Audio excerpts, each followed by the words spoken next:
প্রিয় গাইস, আমি জরুরি একটা বার্তা নিয়ে এসেছি। এই বার্তাটা আপনারা সবার কাছে পৌঁছে দিবেন। দেখেন, পৃথিবীতে বিশাল বড় একটা আকারে ঘটনা ঘটবে, আর এই ঘটনায় কয়েক সেকেন্ডের মধ্যে অনেক অনেক লোক মারা যাবে, কয়েক হাজার লোক মারা যাবে। সেখানে মানুষ পানি, খাবার ও অক্সিজেনের অভাবে পড়বে। সর্বপ্রথম যে সমস্যাটা পড়বে, অক্সিজেনের অভাবে অনেক মানুষ মারা যাবে, কয়েক সেকেন্ডের মধ্যে অসংখ্য মানুষ মারা যাবে। তো সেখানে খাবার, পানি ও অক্সিজেন, আমাদের এই তিনটা জিনিস ওখানে রাখতে হবে। তা আমি আপনাদেরকে বলবো, আপনারা এই বার্তাটা সবার কাছে পৌঁছে দিবেন। এই ধরনের ঘটনা যে সময় ঘটবে, তখন যাতে খাবার, পানি ও অক্সিজেন আমরা সঠিকভাবে তাদেরকে দিতে পারি।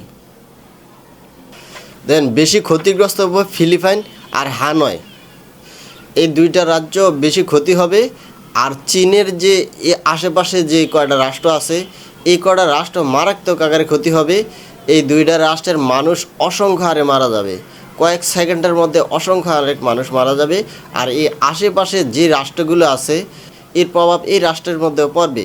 তো এই রাষ্ট্রগুলো আমি বলে দিচ্ছি যে কোন কোন রাষ্ট্রের মধ্যে বেশি প্রভাবটা পড়বে। ফিলিপাইন, ভিয়েতনাম, কাম্বোডিয়া, লাওস, তারপর থাইল্যান্ড, এই আশেপাশে যে রাষ্ট্রগুলো আছে, এর প্রভাব কিন্তু এই রাষ্ট্রও পড়বে। পরবর্তীতে এই প্রভাব কিন্তু আরও ছড়াবে, দিন দিন আরও ছড়াবে। এর আশেপাশে যারা আছে অনেকটাই ক্ষতিগ্রস্ত হবে।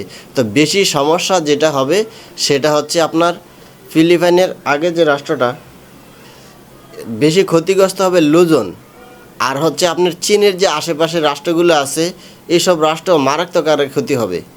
এখানে মানুষ বেঁচে থাকার জন্য যুদ্ধ শুরু করে দেবে, কিন্তু কয়েক সেকেন্ডের মধ্যে কয়েক হাজার মানুষ মারা যাবে। তো যে সংখ্যা এই ঘটনাগুলো ঘটবে, এর আগের পূর্বাভাসগুলো আমি আপনাদেরকে দিয়ে দেব। অবশ্যই এদিকে আপনারা একটু সচেতন থাকবেন।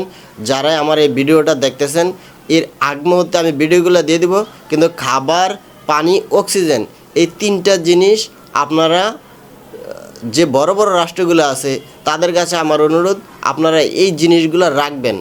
আর এই ঘটনা ঘটার আগ মুহূর্তে আমি আপনাদেরকে আবারও রিপ্লাই করে বলে দিব। তো এটা অগ্রিম বার্তা হিসাবে আমি আপনাদেরকে দিয়ে দিলাম।